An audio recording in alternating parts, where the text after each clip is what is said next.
Buon pomeriggio. Bonjour à tous, merci d'être ici. Merci vraiment d'être venus si nombreux pour cette rencontre consacrée à un sujet qui a pratiquement disparu de nos journaux, la Syrie.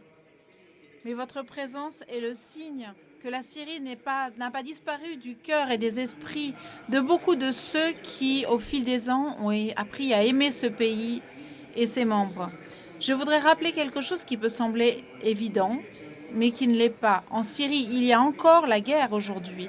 On est même en train d'y combattre cette troisième guerre en morceaux telle que l'a définie le pape François. Aujourd'hui, il y a eu encore des missiles qui sont tombés sur le territoire syrien. Ils n'ont pas tant touché le régime de Bachar al-Assad, mais les pauvres gens au fil de ces années. J'en suis témoin. Ils ont encore peu d'heures d'électricité et d'eau par jour. Des sanctions qui ont été également données par ceux qui vivent confortablement chez eux.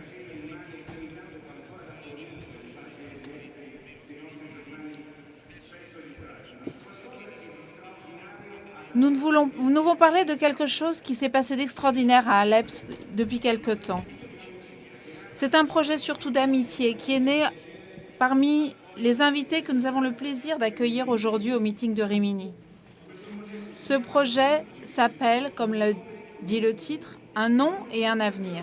Un nom et un avenir, c'est ce que nous voudrions essayer de donner aux millions d'enfants nés déjà orphelins dans la terre martyre de la Syrie. Aujourd'hui, en conférence de presse, on rappelait qu'il y a sans doute 30 000 enfants dans toute la Syrie qui sont nés de viols, de femmes violées, qui sont nés déjà orphelins.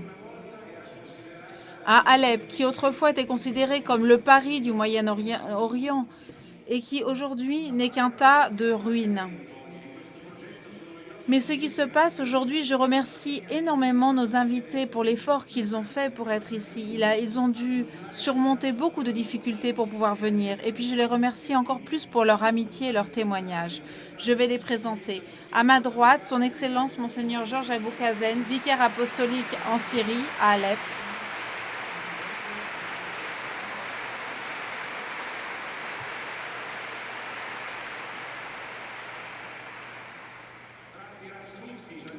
Frère Lutfi, Firas Lutfi, directeur du Care Center franciscain à Alep, et Madame Bian Kayali, psychologue, qui suit les histoires de ses enfants.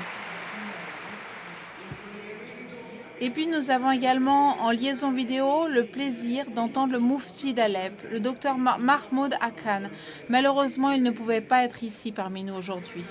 Avant de leur céder la parole,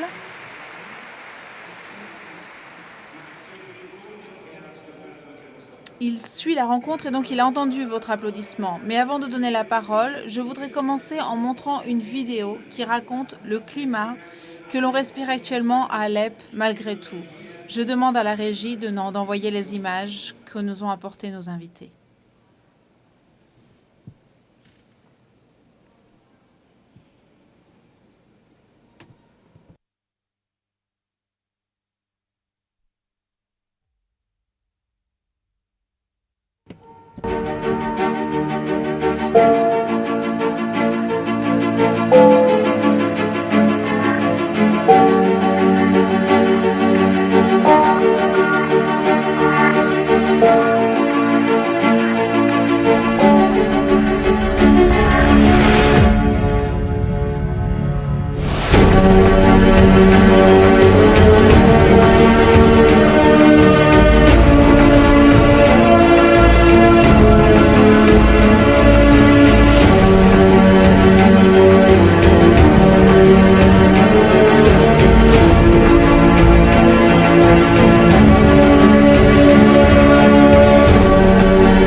Che cosa abbiamo Qu'avons-nous vu dans ces images?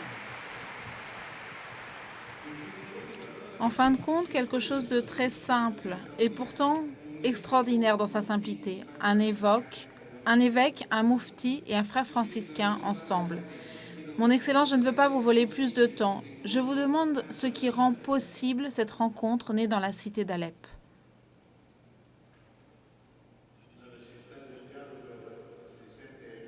La nécessité du dialogue est extrêmement urgente. À partir du 1er décembre 1965, lorsqu'il y a eu la déclaration de la relation de l'Église avec les autres religions, tout le monde n'était pas enthousiaste de cela. On disait, mais comment est-ce possible? À quoi est-ce que cela sert? Et surtout, cette déclaration était faite par une assemblée entièrement catholique. Mais par la suite, avec d'autres documents de l'Église, on a vu l'urgence et l'actualité dans le monde actuel, où en Europe, on voit arriver un flux d'étrangers qui ne viennent pas d'Europe, et l'apparition de beaucoup de groupes intransigeants. Chez les musulmans, nous les appelons les djihadistes, qui ont fait du mal non seulement à nous en tant que minorité, mais surtout aux musulmans modérés. Comment se comporter face à ces gens? Comment dialoguer? Et comment rester, nous, immobiles, fermes et conserver notre identité en cela? Nous, les chrétiens d'Orient, nous avons une longue histoire de cohabitation avec l'islam qui date de 1400 ans, lorsque la conquête islamique du Moyen-Orient s'est propagée ensuite au reste. Et nous, les franciscains, nous avons un charisme particulier qui nous vient de Saint François. Saint François a été le premier à envoyer ses frères parmi les Sarrasins et les autres infidèles. Et je parlais des Sarrasins, les Sarrasins sont les musulmans. Et il leur a dit, allez là, comme le dit l'Évangile, comme des agneaux au milieu des loups. Mais le fait le plus prophétique était la rencontre de Saint François avec le sultan en 1219. Actuellement, nous en célébrons le 800e anniversaire. Ce n'était pas seulement un acte prophétique, mais également une preuve irréfutable du fait que le dialogue est bien plus fort que la guerre. De fait, Saint François a rencontré le sultan d'Égypte, El-Kamel. Il y avait les croisades, la guerre de l'Europe contre les musulmans de l'Orient. Les armées européennes s'étaient retirées, il ne restait plus personne, mais il restait le poverello François, qui vivait entièrement pour Dieu et son prochain. Et les frères sont là depuis 800 siècles et ils servent les lieux saints et tout le reste. Nous avons un autre François aujourd'hui, le pape François, qui a tendu la main au monde musulman. Et dans ses visites pastorales, il a dit « À quoi ça sert ?» Certains ont dit « À quoi ça sert? Pourquoi il va rendre visite à des pays où il n'y a pas de chrétiens ?» Mais ces visites ont produit quelque chose qui est pour nous extrêmement important et historique. Par exemple, lors de sa visite à Dubaï, à Abu Dhabi, il a signé avec le grand imam d'Al-Azhar le document de la fraternité humaine. Et pour nous, c'est quelque chose de très important parce qu'il dit « Nous refusons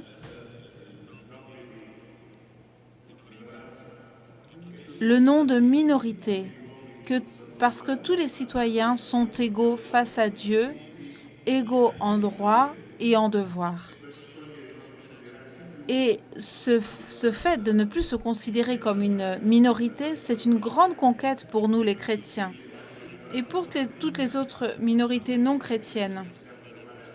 Donc nous pouvons nous trouver à l'aise dans ce grand océan qui est différent de nous. Au Maroc, Au Maroc, on est en train d'enlever des livres d'école et de l'histoire tous les versets coraniques qui incitent un peu à la violence et à la haine de l'autre. Donc, cela aussi, c'est très important parce que un pays musulman est en train d'entraîner d'autres pays musulmans à le faire. Donc, on voit la force du dialogue. Comment est-ce que nous vivons le dialogue à Alep? Bien entendu, ces groupes djihadistes, l'ISIS, l'État islamique, Al-Qaïda, ont fait plus de mal à l'islam modéré qu'à nous, chrétiens. Ils ont fait du mal à tous. Et là, nous nous sommes trouvés dans les mêmes tranchées pour nous défendre et pour combattre ce cancer qu'est l'intransigeance et la violence, etc. Nous nous sommes tous trouvés ensemble dans la nécessité et c'est ce qui nous a unis. Saint François, pour le dialogue œcuménique, disait « On est en train de faire l'écuménisme du sang. » Et nous, avec les musulmans, nous sommes en train de faire le dialogue de la nécessité, des besoins de l'homme, et surtout de l'homme pauvre, de l'homme abandonné, de l'homme violenté. Et nous nous demandons comment servir cet homme. Tout cela a commencé en 2013, 2012 exactement. Les musulmans avaient une grande institution dans laquelle il y avait des personnes âgées, des handicapés et également des orphelinats. Ces groupes sont arrivés, ils ont bombardé ce lieu et alors les responsables ne savaient plus où se transférer. Quand quelqu'un m'en a parlé, nous avions un immeuble au vicariat et j'ai dit qu'ils viennent ici. Et ils sont tout de suite venus parce qu'il fallait évacuer. Et c'est là que 2 chauffeurs ont été blessés au cou. Ils sont arrivés, ils étaient 150. Quelques jours plus tard, ils ont dû prendre les enfants et les éloigner.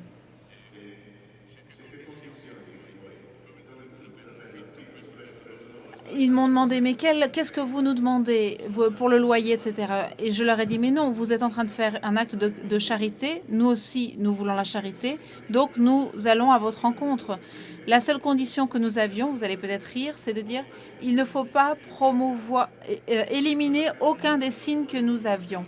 Et dans cette maison, avant, il y avait les sœurs. Donc, il y avait beaucoup de crucifix dans les pièces, beaucoup d'images, de tableaux, etc. Et de fait, ils ont respecté cela. Et c'est là qu'a commencé une amitié. Et nos rencontres, nos relations ont dépassé le protocole. Ce n'était plus des visites de protocole comme on le faisait pendant les fêtes, mais on est devenus en quelque sorte des amis. Et alors là, on discutait avec ces responsables, parmi lesquels il y avait le moufti, de bien des choses. Et pour nous, c'était une occasion de parler aussi de l'Évangile, de la Sainte Écriture, de l'enseignement de l'Église. Et de même pour eux, ils faisaient la même chose de leur côté.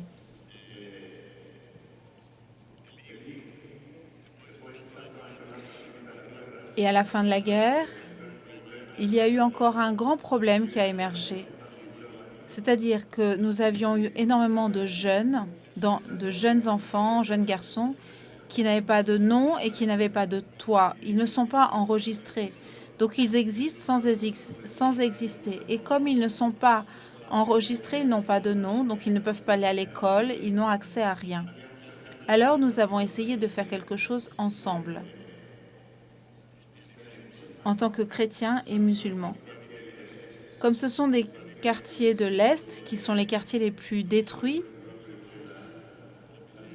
où on a la misère la plus profonde, et que ce ne sont pas des quartiers chrétiens.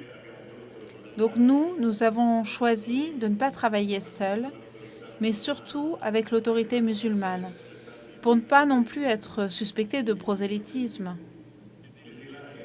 À partir de là est née l'idée de donner ce nom, un nom et un avenir.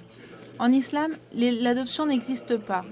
Alors une fois, en plaisantant avec le moufti, je lui ai dit pourquoi est-ce que tu ne participes pas à ton conseil? Et lui, en riant, il a dit, mais pourquoi? Et je lui ai dit, mais tu devrais parler à ton conseil de ces pauvres enfants pour leur trouver une solution. Et lui, il a un peu bougé la tête, acquiescé. Au bout de 2 mois, il m'a présenté une étude qu'il avait faite, qui était une sorte d'adoption et de famille d'accueil. C'est-à-dire que les familles pouvaient prendre un enfant, l'adopter et déclarer que c'était leur enfant. Ils pouvaient lui donner un nom, le nom de la famille, mais celui-ci ne pouvait pas hériter. Et à 18 ans, il devait quitter la maison. Et beaucoup de familles actuellement le font. Bien entendu, nous ne voulons pas faire de prosélytisme, mais nous voulons apporter un témoignage authentiquement chrétien. Et là, ils ont découvert qui nous sommes. Et beaucoup se demandent, maintenant que nous vous connaissons de près, nous avons beaucoup de choses en commun. Parce que du point de vue dogmatique, c'est impossible de discuter, c'est inutile. Ça ne sert à rien de dialoguer avec eux, parce que ce sont comme 2 lignes parallèles qui ne se rencontrent jamais. Mais nous avons des centaines de choses qui nous unissent, notamment l'amour pour l'homme, le service de l'humanité, de la paix, de la famille, etc.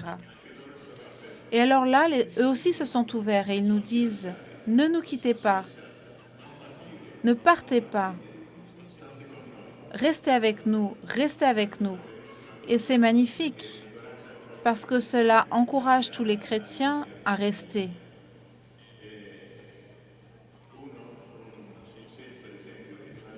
Par exemple, l'un d'entre eux, dans une lettre qu'il m'a envoyée, un message de condoléances pour un prêtre décédé, il a cité saint Paul et il a dit que nous vivions ou que nous mourions, nous vivons pour le Seigneur, nous mourrons pour le Seigneur.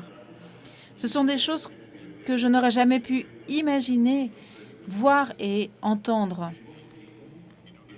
Le Moufti, lors d'un dîner de Ramadan, nous avions été invités par le gouverneur. Il y avait les civils, les militaires, les chefs religieux musulmans et chrétiens. Et le Moufti que vous avez vu s'est levé et a dit « Mes frères, nous sommes dans notre mois de jeûne. Mais vous voyez, nos frères chrétiens aussi, ils jeûnent comme nous. Ils prient plus que nous et ils font plus de charité que nous. Et leur présence rend tout l'environnement bien plus agréable et bien plus favorable à l'autre. » Et il a dit cela devant tout le monde. Nous souhaitons que cette pâte fermente, avec des valeurs que je ne qualifierais pas de chrétiennes, mais véritablement humaines et qui sont ouvertes à l'autre. Ce dialogue seul est la grande aide que nous pouvons apporter à la paix véritable et à la véritable réconciliation. Autrement, nous restons en guerre pendant des années et nous n'en sortirons pas. Et nous espérons vraiment en sortir. Avec ces enfants abandonnés, selon la ministre des Affaires sociales de Siran, il doit y en avoir à peu près 5000 à Alep, mais la docteure psychologue qui est là présente dit qu'il y en a plus.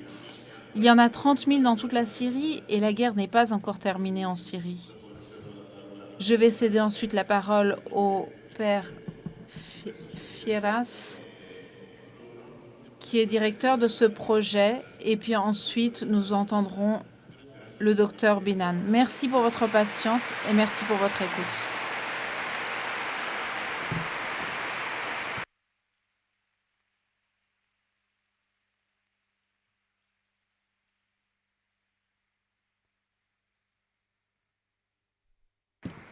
Merci, Votre Excellence.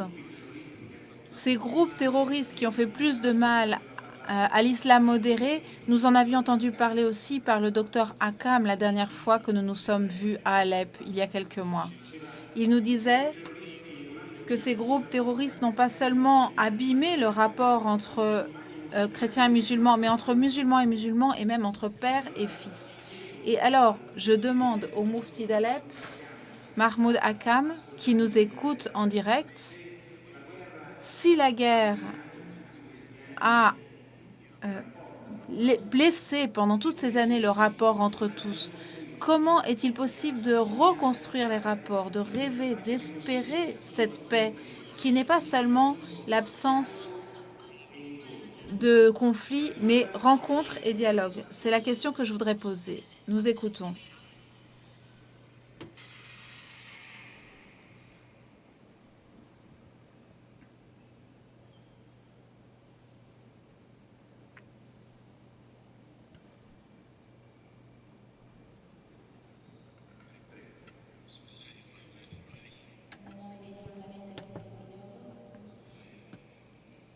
Dans le nom de Dieu, clément et miséricordieux, votre présence humaine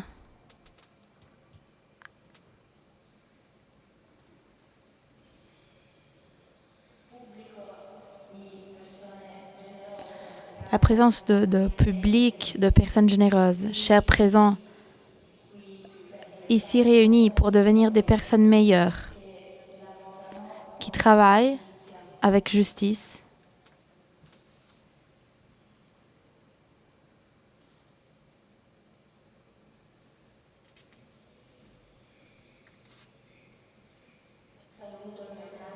je veux saluer mon ami Georges Aboukazen, le frère Firas Lufti. Mon allocution se concentrera sur 3 sujets. Le premier est l'extrémisme. En tant que maladie et mal qui ne cesse jamais, non pas seulement au niveau islamique, mais même au niveau religieux et humanitaire, donc humain. Avant d'expliquer ce que est l'extrémisme, je dois vous expliquer le terme opposé, le contraire d'extrémisme, c'est-à-dire la modération. La modération est la recherche sérieuse et une tentative sérieuse de l'homme de réaliser la justice. La modération est la tentative sérieuse de réaliser la justice. Et la justice est donner à tous leurs droits. Donc, donner à tous les hommes leurs droits. Apprendre toutes les religions célestes. Apprendre à utiliser la raison de manière appropriée. Et la justice est donnée à tout le droit qu'il a. Après avoir compris quels sont les droits dont tout le monde a besoin, grâce à une utilisation saine de la raison. Quand je parle de justice et de modération en tant que voie pour réaliser la justice, je parle de l'extrémisme qui s'oppose à la justice. L'extrémisme signifie donner à quelqu'un plus de ce dont il a droit. À travers les messages célestes, à travers les données de la raison. Donc donner à quelqu'un plus qu'il a besoin,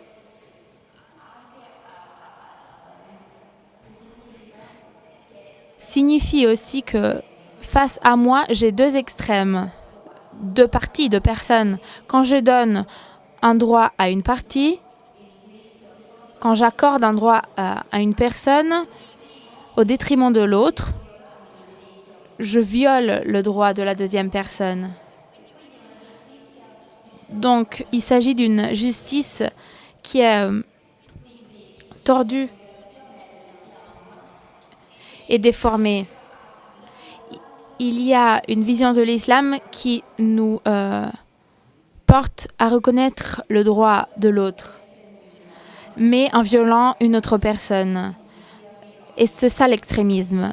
Donner à une personne plus que il a droit. Ce n'est pas seulement le cas de l'islam, mais pour d'autres religions. L'extrémisme est en danger pour l'humanité entière parce que il s'agit de quelque chose qui élimine, qui anéantit l'équilibre grâce auquel un homme interagit avec un autre homme. L'homme doit agir avec équilibre et doit reconnaître le droit de tout le monde. Il doit agir avec équilibre et reconnaître le droit de tout le monde.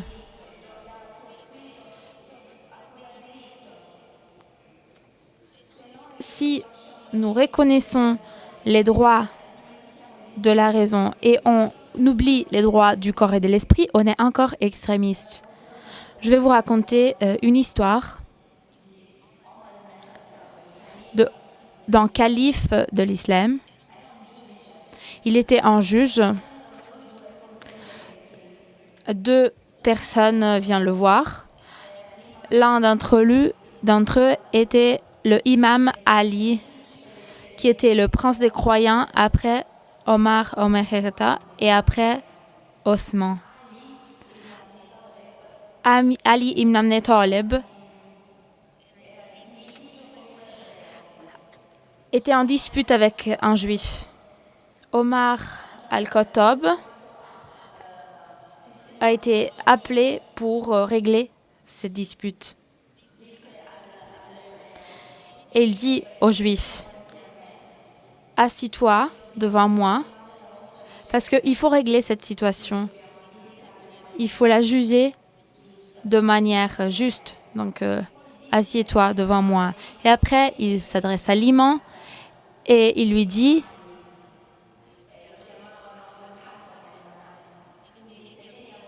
donc, viens, assieds-toi ici. Il faut régler cette situation.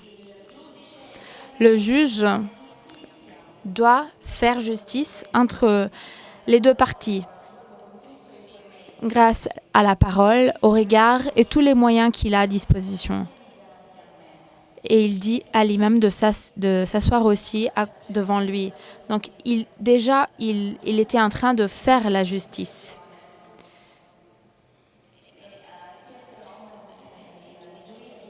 La jury demanda à Omar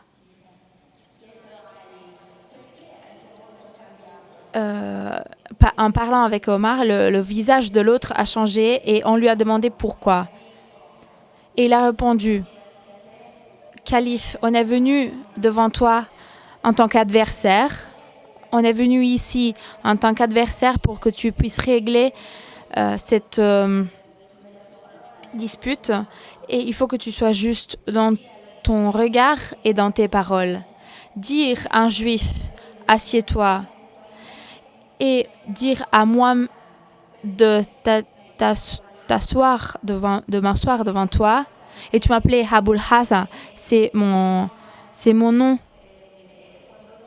Quand on utilise ce type d'appellation en arabe, on l'utilise pour honorer la personne qui est devant nous.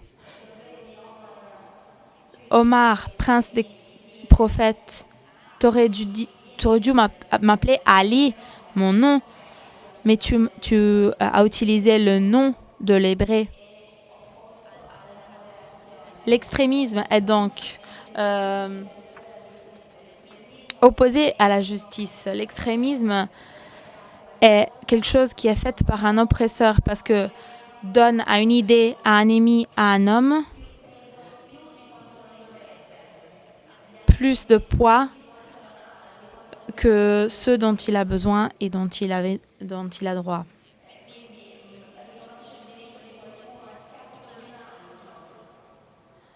Et donc, ça signifie de reconnaître le droit de quelqu'un au détriment de l'autre.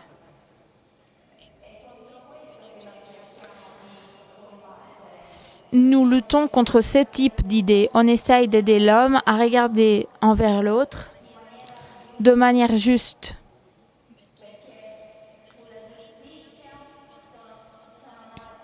Parce que la terre et les cieux sont nés grâce à la justice. Et grâce à la justice, le bien va dominer aussi bien que les vertus. Parce que la justice est foi. Et l'injustice représente les vices, alors que la justice représente les vertus.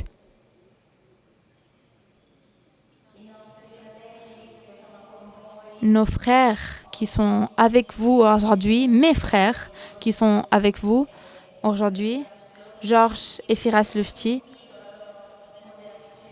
j'ai pu écouter leur modération qui s'adresse envers les citoyens syriens et qui se base sur le droit de citoyenneté.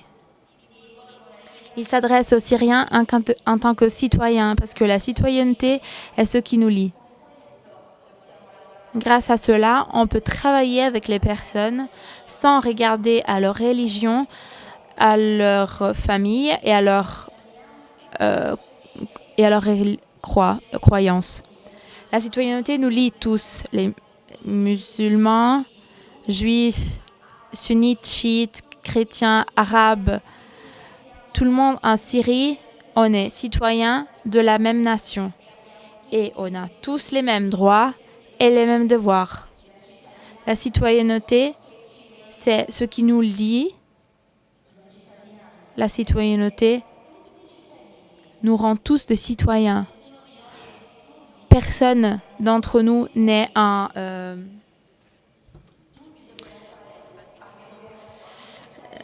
est différent des autres. Tout le monde a les mêmes droits et devoirs. À travers les institutions religieuses, on interagissait avec les Syriens grâce à une notion de citoyenneté. On veut consolider cette notion en tant que quelque chose qui nous lie. Il faut donner à tout citoyen son droit, indépendamment de sa nationalité, de sa religion. Parce que les droits sont décidés par la Constitution, sans regarder son ethnie et sa religion. C'est pourquoi nous avons travaillé ensemble pour le droit de citoyenneté. C'est pourquoi j'invite Georges Aboukazen, le vicaire apostolique. J'étais avec lui dans une visite pour le projet Un an, un avenir. On était tous ensemble, on travaillait ensemble pour confirmer et consolider la notion de citoyenneté qui se base sur deux concepts. Premièrement, aider le citoyen et deuxièmement, sur l'indemnité.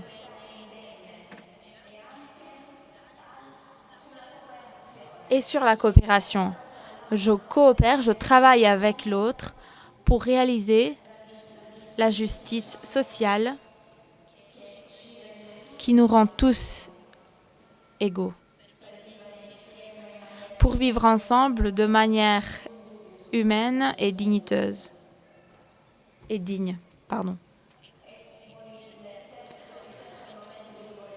Le troisième point est le suivant. Je veux adresser aux citoyens européens et à tous les citoyens de tous les pays et qui n'habitent pas dans leur pays d'origine. Et je m'adresse surtout aux musulmans qui habitent en Suisse. Je leur ai dit, la Suisse est devenue pour vous une patrie.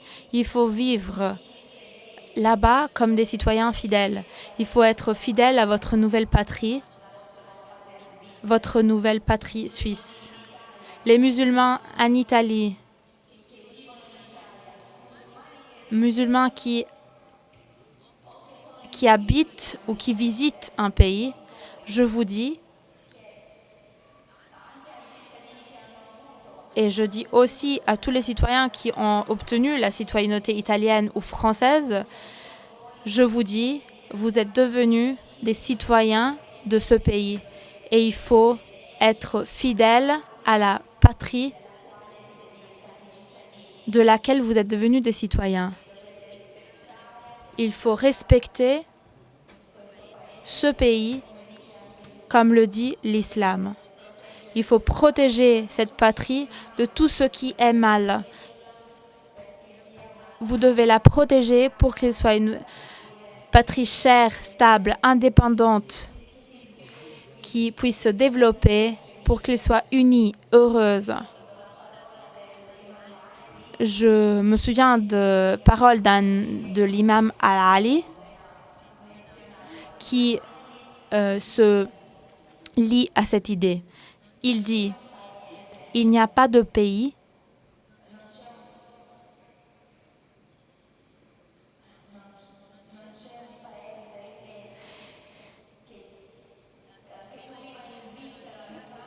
le pays n'est pas important, n'importe quel soit le pays où tu vis, il faut que tu vis dans le pays qui t'accueille et celui-là, cela sera le pays plus cher. Ce sera le pays que tu dois respecter. Ce pays devient pour toi comme une mère. Ce pays te soutient comme une mère. Donc il faut que tu le protèges et que tu respectes ses lois et que tu sois fidèle à sa constitution.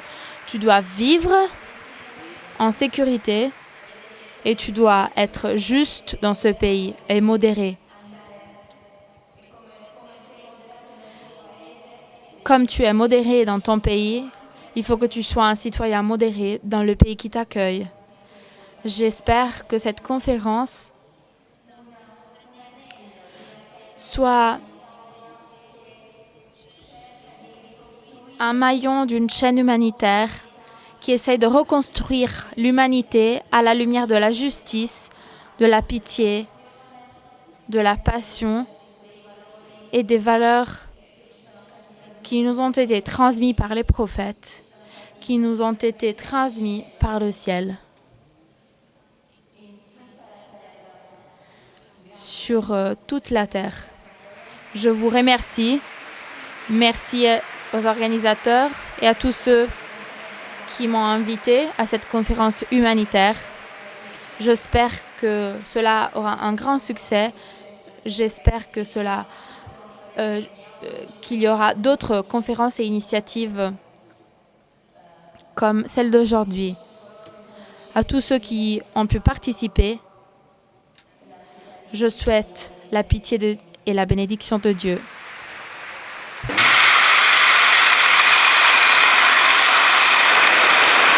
Grazie dottor Akam, speriamo di averla presto come... Merci monsieur Monseigneur Akam. Nous espérons vous avoir bientôt ici à Rimini. Le Moufti n'intervenait pas de son bureau, mais du couvent franciscain d'Alep. Vous avez remarqué le crucifix derrière lui, ça valait la peine de le préciser. Chacun a son identité. Il nous adressait des paroles importantes. Il disait de regarder l'autre en se fondant sur la justice. La justice qui est cette exigence irréductible qu'a l'homme et qui permet de construire, qui devient un terrain fertile pour construire des ponts et non des murs, comme le souhaitait Saint Jean-Paul II pour la Terre Sainte et le Moyen-Orient tout entier. Entrons maintenant dans le vif du projet. Et je vais demander à frère Firas Lutfi de nous raconter comment il est né, en quoi il consiste, qu'est-ce que sont ses enfants et ce que vous faites pour eux. C'est un accueil qui est plus qu'un accueil, c'est une éducation à espérer, désirer une vie nouvelle malgré les contradictions qui habitent encore cette terre martyrisée. Oui, bien et paix à tous. Merci de tout cœur pour cette invitation, qui est la deuxième au meeting de Rimini. Donc je vous en suis extrêmement reconnaissant. Et avant de commencer ma brève intervention, j'aimerais demander aux chers responsables techniques de projeter une brève vidéo qui montre un peu ce projet nom et avenir. Merci.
Grazie. Merci.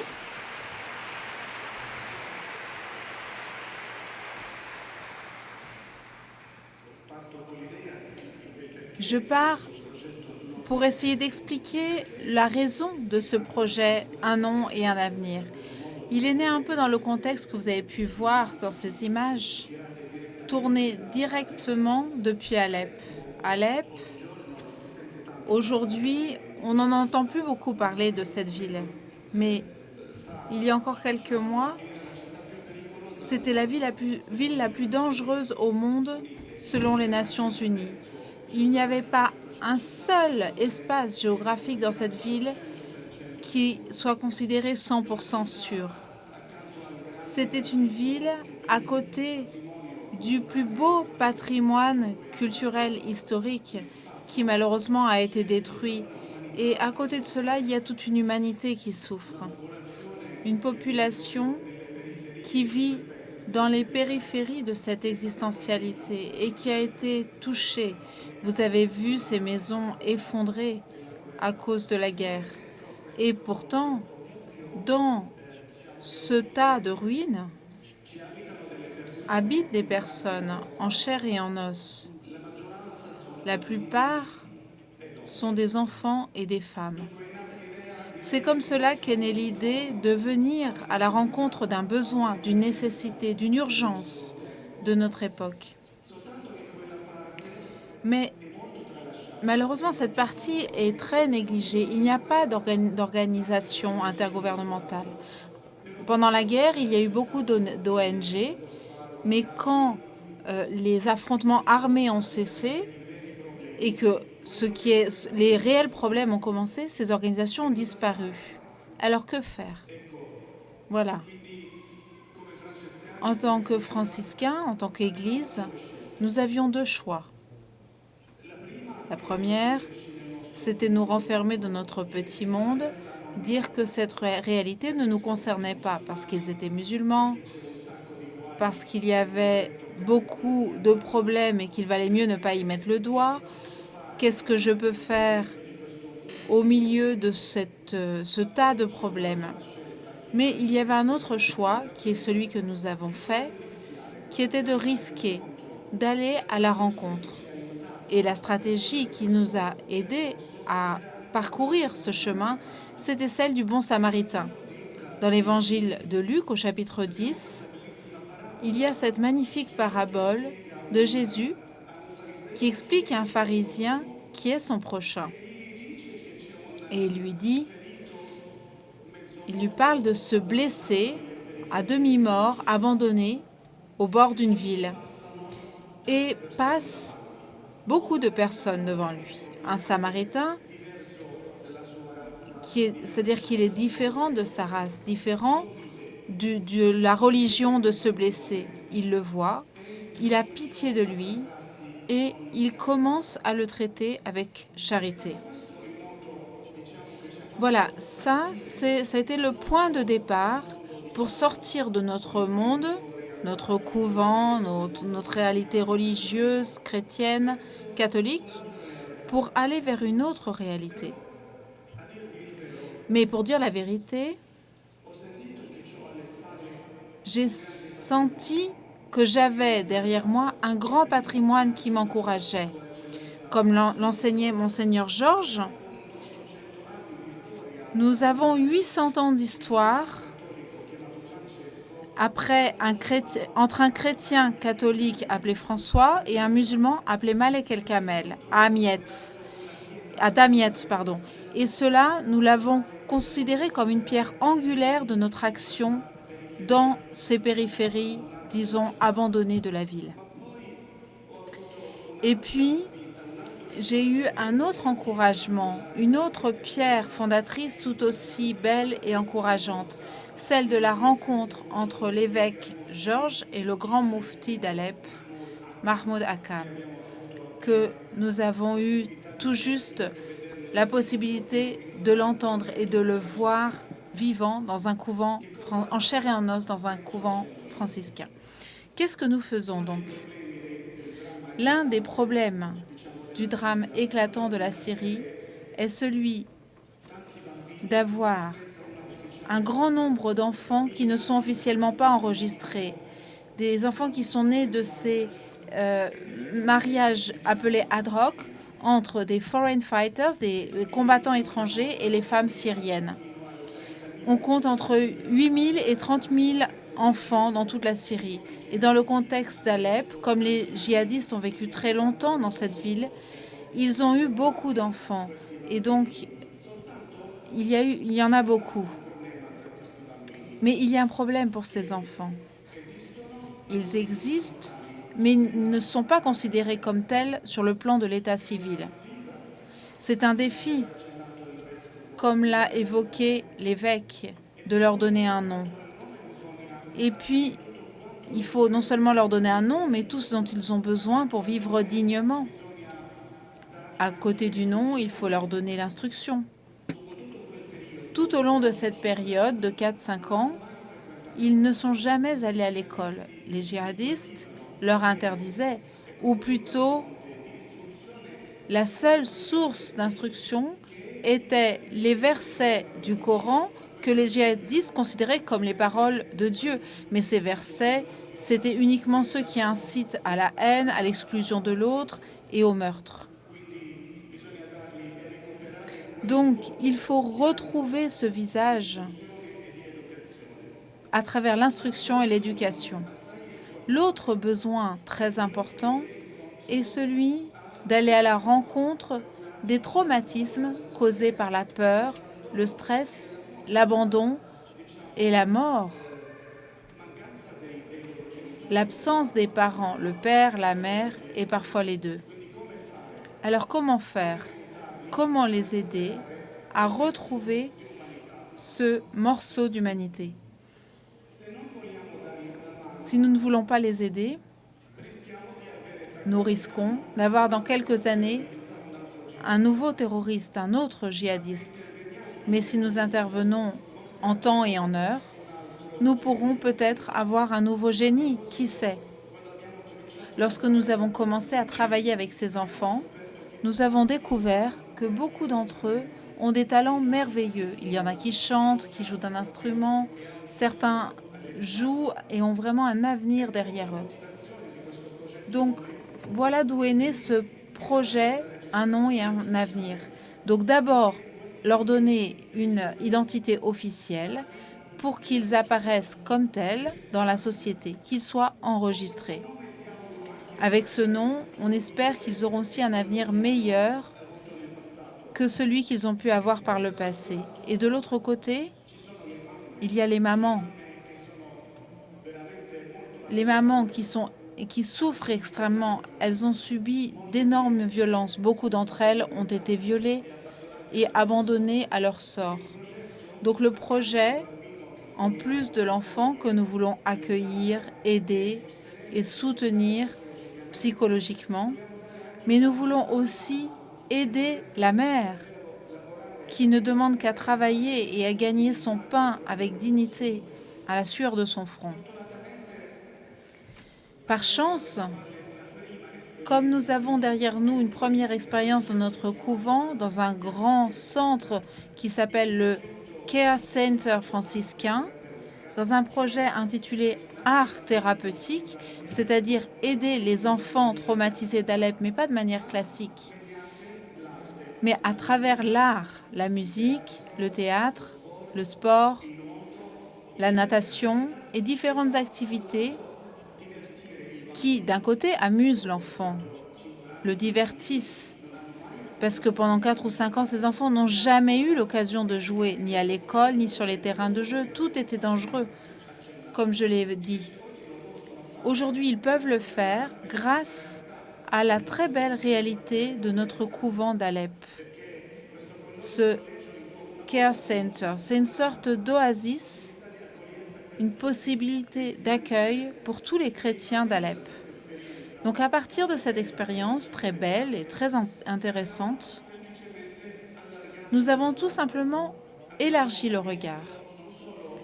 Nous avons vu non seulement notre petit monde, qu'on peut appeler chrétien catholique, qui était bien sûr touché par la crise, Mais nous avons aussi embrassé l'autre partie, comme je vous l'ai dit, la partie la plus fragile, la plus vulnérable de la société d'Alep. À Alep-Est, il n'y a que des musulmans. Ils étaient tous sous la domination, le contrôle et la violence des terroristes, avec toutes les conséquences que cela entraîne. Par chance, j'ai pu rencontrer le professeur Binam Kayali, qui a été vraiment, et c'est vraiment son expérience professionnelle en tant que psychologue, mais surtout son humanité, sa capacité à rester toujours parmi les gens, en particulier parmi les personnes qui souffrent. Ça a été vraiment un don. Quand l'évêque George a demandé de soutenir ce projet, nous avons dit on y va tout de suite, on a déjà l'expérience, il suffirait de voir, d'étudier ce contexte et de l'adapter. Mais notre équipe de travail est prête. Des mois se sont écoulés depuis que j'ai commencé le projet Un nom et un avenir. Je ne vous parlerai que de la première expérience, celle des femmes que vous avez vues dans les images vidéo. La première fois que j'entre dans ce quartier, j'y entrais pour la première fois de ma vie, je trouve des femmes tout simplement voilées entièrement de noir. Donc aucune communication, je ne vois pas les yeux, je ne vois pas le visage. Je reviens au bout de 3 mois et je trouve une fenêtre ouverte, des yeux, un beau visage, un sourire. Ces femmes, a priori, elles avaient peur de moi. Qui est cet homme? Qu'est-ce qu'il veut de nous? Pourquoi est-ce qu'il vient ici? Mais je vous assure qu'au bout d'un travail constant, après avoir conquis leur amitié, après qu'elles ont pu s'assurer que nous étions là pour les aider, pour nous occuper de leurs enfants, nous trouvons une autre relation, une relation de confiance et paisible. Donc pour le résumer, plus que ce que j'ai donné, plus que ce que nous donnons à cette réalité, nous recevons. Nous recevons énormément d'humanité, une humanité blessée qui nécessite une intervention. Nous recevons aussi le sens, la capacité à supporter, à prendre patience, parce que ces personnes ont résisté à énormément de peur, de mal qu'elles ont subi. Et pour terminer, j'ai reçu le message que nous sommes tous frères, indépendamment des expériences de mal. Le mal, c'est au contraire quelque chose qui nous unit, quelque chose qui nous donne le sens de la fraternité, que nous sommes frères et sœurs, même si nous avons des différences ethniques, religieuses et des confessions différentes. Bon, pour conclure, j'invite le docteur Binan à parler de manière plus spécifique de son expérience. Elle qui a composé sur le plan technique ce projet et qui le suit de manière très, très professionnelle. Je vais l'inviter à parler spécifiquement pour expliquer comment ce projet est organisé, quels résultats elle a obtenus. Et nous allons entendre aussi une expérience avec une histoire de succès. Et puis, ce sera vous qui jugerez si cela vaut la peine de prendre un risque dans la vie. Si j'ai intérêt à rester enfermée dans mon petit monde ou si j'ai intérêt à risquer pour grandir, pour mûrir en humanité, en sérénité. Merci pour votre écoute patiente.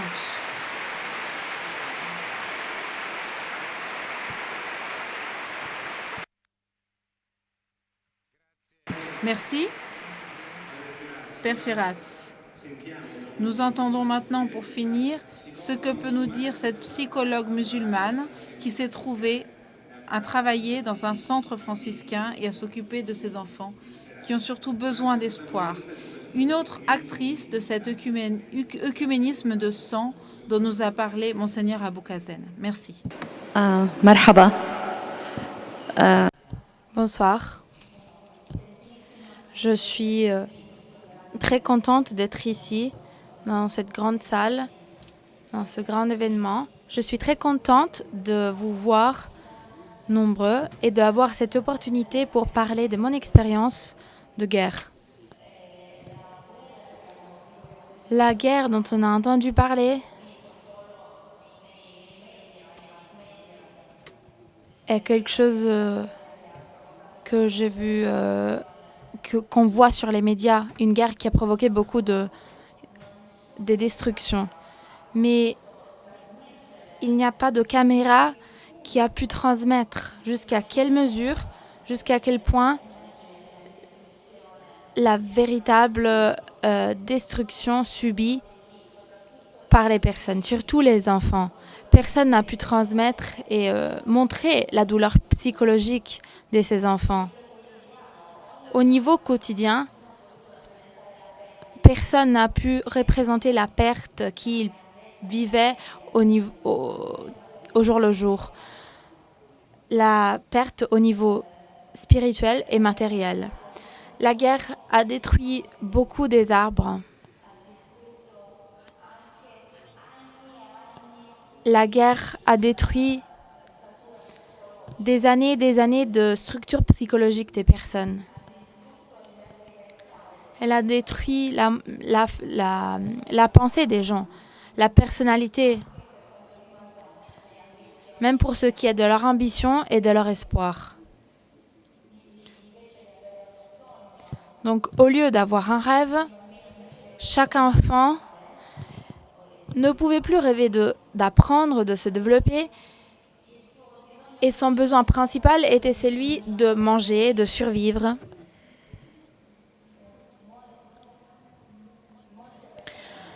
Beaucoup de personnes pendant la guerre, surtout une grande partie de femmes, sont restées sans mari, sans conjoint, des enfants et des mères donc, qui sont restés seuls. Les enfants ont été soignés, ils se sont rendus dans les centres des soins, mais qui se sont trouvés sans nom à cause de la guerre et de la crise qu'on a vécue.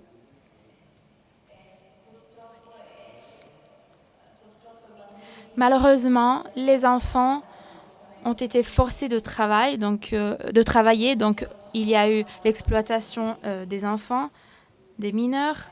Ils ont dû arrêter leur carrière, leurs études, l'école.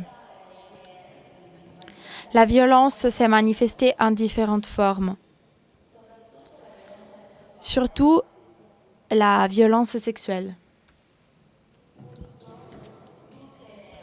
Malheureusement, tout type de violence qui était pratiquée au niveau familier influence beaucoup les enfants.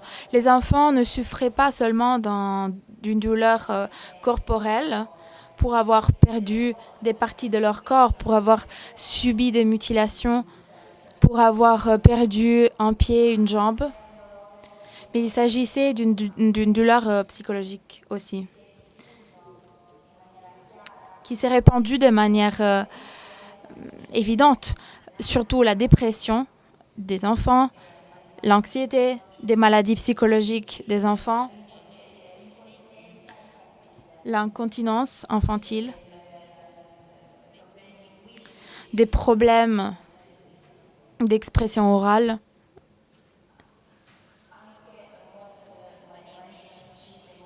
beaucoup d'entre eux ont développé aussi des manies suicides et il y a eu beaucoup de cas de suicide infantile.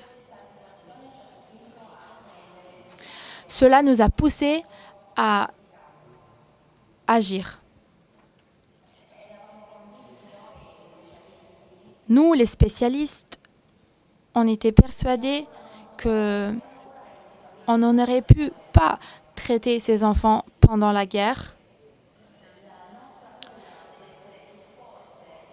Notre traitement devait être plus important, plus efficace après la guerre parce que les chocs psychologiques et les effets de ces traumatismes vont émerger après les bombardements.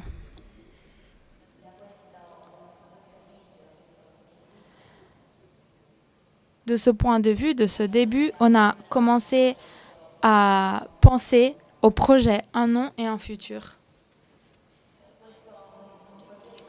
Il s'agit d'un projet qui est né d'un besoin social. Et du Franciscan Care Center, qui est dirigé par les moines franciscains de Alep, qui a un but très important, c'est-à-dire reconstruire l'homme et encourager une cohabitation paisible. Je suis très content de pouvoir les remercier d'ici et en particulier de remercier Georges Abou Khazen et le frère Firas Lufti. Je vous remercie.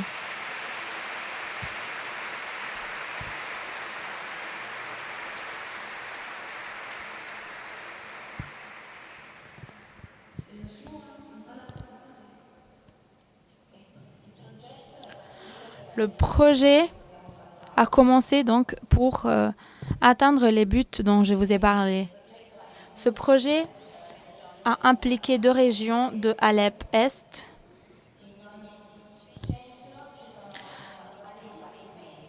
dans chaque centre, il y a différents départements. Le département de l'éducation accueille les enfants entre 3 et 6 ans et ensuite entre 6 et 18 ans. Et les femmes illettrées qui doivent apprendre à lire et à écrire. Le deuxième département est le département artistique qui organise des activités artistiques pour encourager le talent artistique et pour développer les capacités artistiques des enfants. Le troisième est le département des langues où l'on apprend l'anglais et le français aux enfants qui ont dû quitter l'école. Et ensuite, le département de physique pour les enfants qui ont été blessés par la guerre et qui sont maintenant handicapés. Ensuite, le département du soutien légal, d'aide judiciaire qui suit les phases, les étapes administratives pour l'identité légale des enfants. Et dernièrement, on a ouvert un autre département qui, en quelque sorte, est un département médical où l'on offre des soins gratuits pour les enfants. En dernier lieu, le département d'aide psychologique qui offre des thérapies psychologiques, des séances gratuites et des traitements psychologiques individuels et collectifs. Nous pouvons parler des chiffres actuels. Dans chaque centre, il y a environ 400 femmes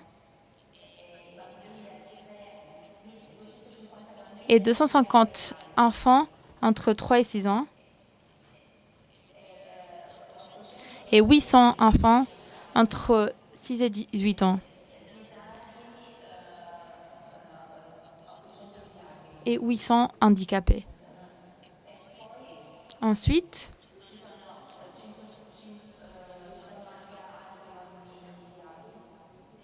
il y a d'autres handicapés et 25 hommes.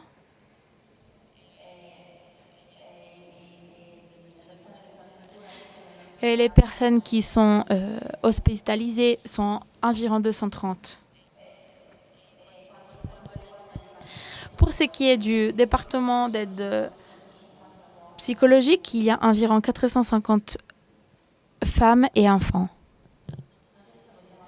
Maintenant, on passe au dessin des enfants, où vous pouvez voir beaucoup de leur négativité. C'est des enfants qui ont été traités, qui ont suivi des thérapies psychologiques. On commence donc par le premier.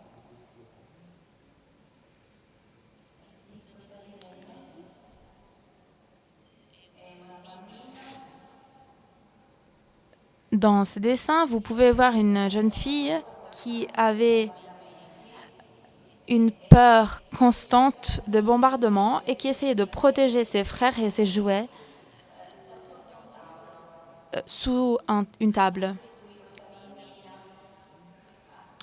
Dans ce dessin aussi, vous voyez une petite fille qui a pris un stylo et une feuille et qui les a mis sous une table pour les protéger. Elle avait besoin d'étudier, elle voulait étudier, mais elle avait dû quitter l'école. Ici, vous voyez une photo, une image plutôt, du présent et du futur. À la droite, vous voyez les tentes où ils vivaient dans le passé. Une maman malade avec un visage qui sourit. Peu de temps après, la mère était morte. Elle avait laissé ce sourire dans le visage de la mère parce qu'elle voulait se rappeler de cette caractéristique de sa mère qui souriait. Quand on lui a demandé de dessiner le présent, elle a écrit la date 2018 et elle a dessiné un cœur qui pleure et un cœur brisé. Cet enfant avait le rêve de devenir violiniste. Mais dans le futur, il a seulement dessiné le pupitre parce qu'il pensait qu'il allait mourir avant de réaliser son rêve.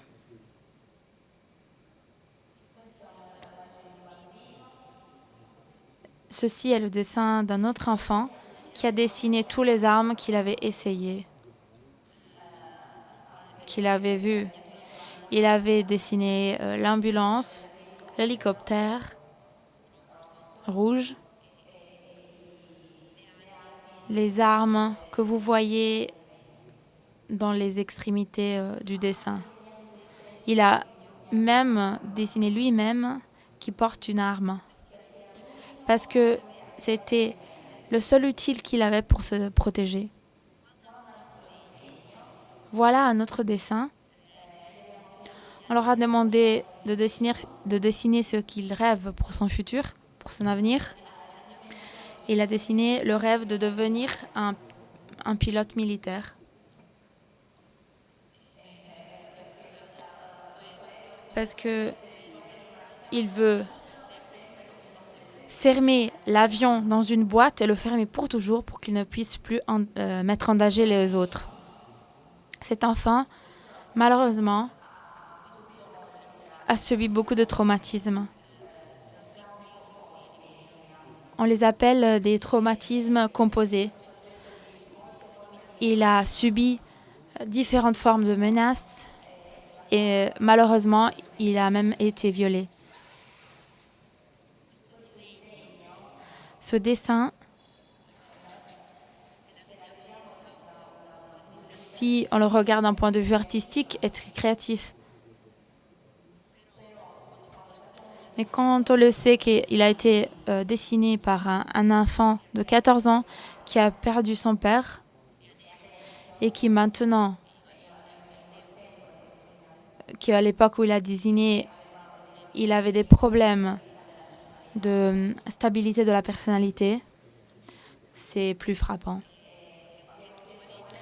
On a demandé à l'enfant quel est l'endroit que tu préfères dans ta maison. Et il a dit, j'aime dormir sur le canapé avec son arme pendue, accrochée à côté de lui. Parce qu'il pensait qu'il devait être toujours en alerte pour les menaces qui pouvaient arriver.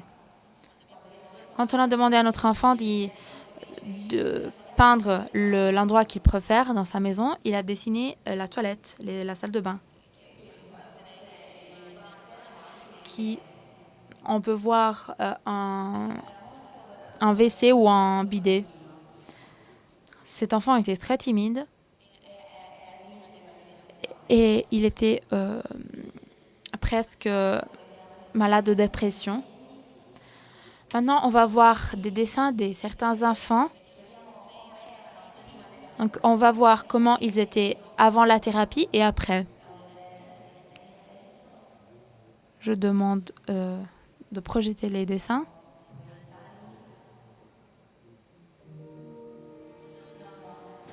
Non, pas cette vidéo.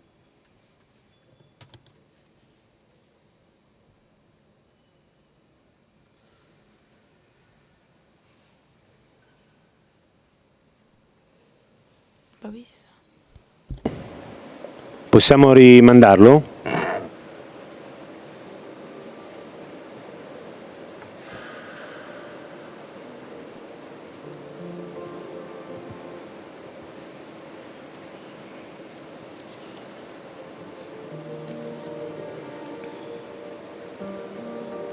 طبعا كل صورة لها مغزى. Chaque dessin, derrière chaque dessin, il y a une histoire.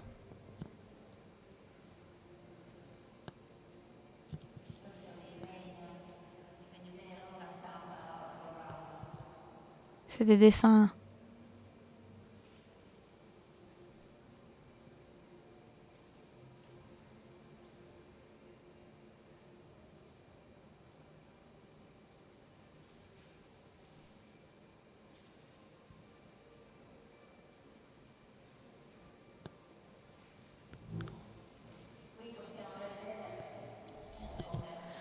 Vous pouvez voir comment les couleurs sont sombres. Comment ils étaient violents. Ils creusaient sur la feuille. Ils étaient violents.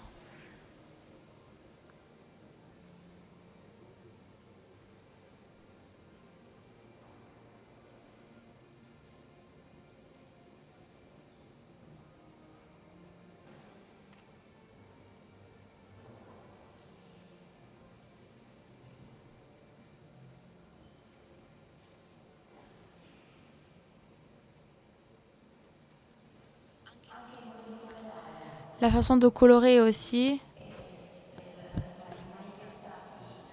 de colorier, manifester, montrer les problèmes, les défauts psychologiques.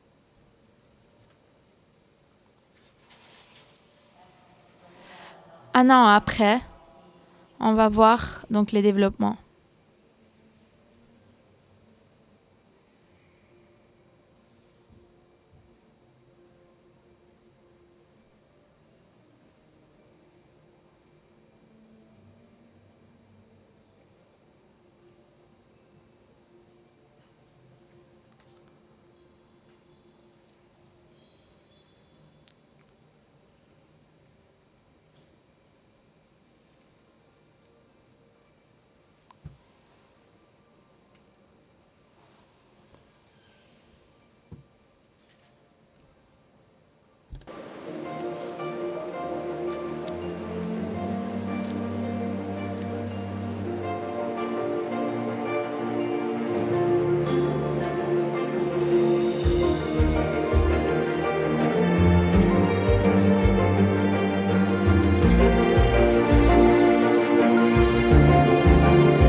هذا عرض بسيط C'était une vidéo très simple.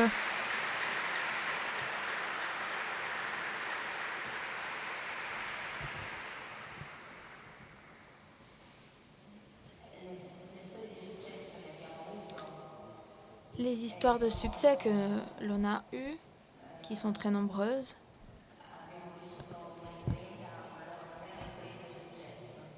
nous ont fait vivre avec eux une grande expérience, une belle expérience de succès. On va maintenant raconter l'histoire d'une femme avec son enfant, comment sa souffrance a commencé et comment on l'a aidée. Nous regardons une autre vidéo.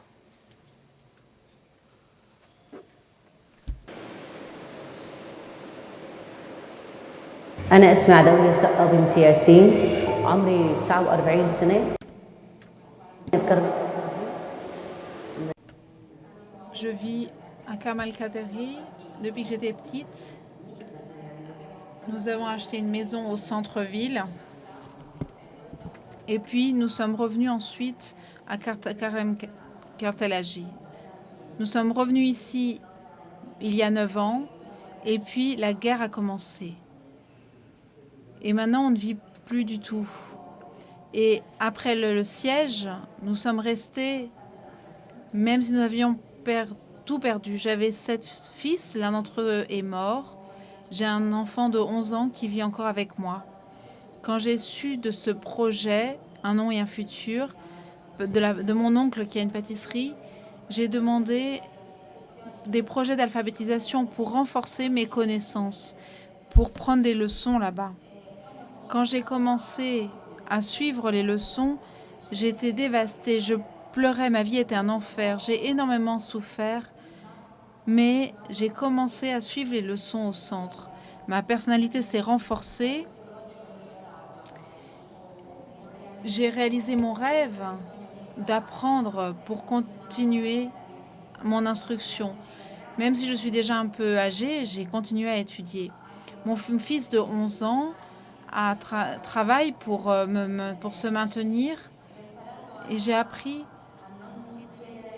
à ne demander l'aumône à personne. Je travaille maintenant comme infirmière et j'étudie. Nous avons connu une crise très difficile. Beaucoup de mes enfants ont souffert. Maintenant, je vis avec mon petit enfant. Je travaille. J'ai des maladies, de la dépression. Je souffre. Mais j'arrive à trouver un peu de tranquillité, à me reposer. Ma vie a changé grâce aux études. J'avais le rêve de continuer à étudier dans les classes suivantes. Et j'ai encouragé mon fils à étudier. Je dis à mon fils, écoute, il faut que tu travailles. Même si on n'a pas eu de professeur, maintenant nous avons la possibilité de le faire. Nous avons la possibilité d'apprendre. Il faut continuer à résister et à apprendre. Il faut être reconnaissant pour le soutien psychologique et d'instruction que nous avons reçu. Il faut être reconnaissant pour l'opportunité que nous avons eue. J'aurais toujours voulu faire des études. Je m'appelle Ambre, j'ai 11 ans, je travaille et je fais des études.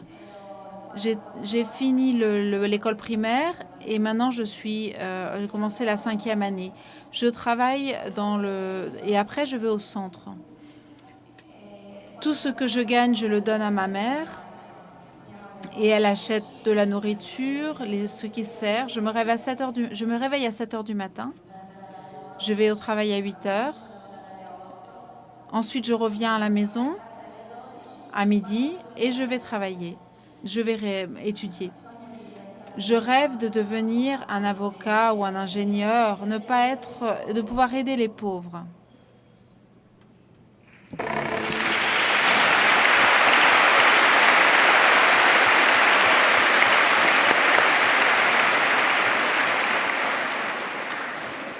مثل ما ذكرت القصص كتيرة بس الوقت. Comme je vous ai dit, il y a beaucoup d'histoires, mais on n'a pas assez de temps. Donc je vous remercie tous pour votre présence. Je vous remercie pour votre humanité.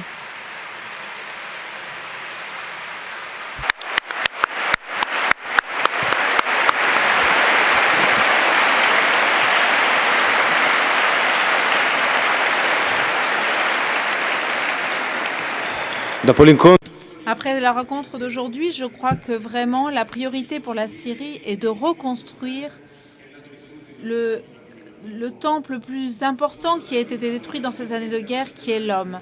Ce que les discussions internationales ne pourront pas nous donner. Construire la paix, c'est bien autre chose. Ça implique un travail quotidien. l'implication, la rencontre. Ce que nous avons entendu aujourd'hui, c'est possible. Et vraiment, je suis émue et je peux dire pour moi que c'était beau d'entendre aujourd'hui des personnes chrétiennes et musulmanes, mais surtout des hommes qui se sont mis ensemble pour apporter cette goutte dans l'océan des besoins de la Syrie. C'est une goutte que nous essayons d'apporter à la Syrie à travers l'aide de ces enfants. Si cette goutte n'était pas là, elle manquerait certainement à l'océan. Vous avez trouvé sur vos sièges un tract qui explique, qui résume, parce que ça n'explique pas aussi bien que l'ont fait nos invités, les chiffres, les manières pour soutenir cette aide. Et au terme de cette rencontre, je remercie vraiment tous les intervenants, Monseigneur Georges Aboukazen, le frère Firas Lutfi et la docteure Kayali et le Moufti que nous espérons avoir ici prochainement. Merci, merci vraiment.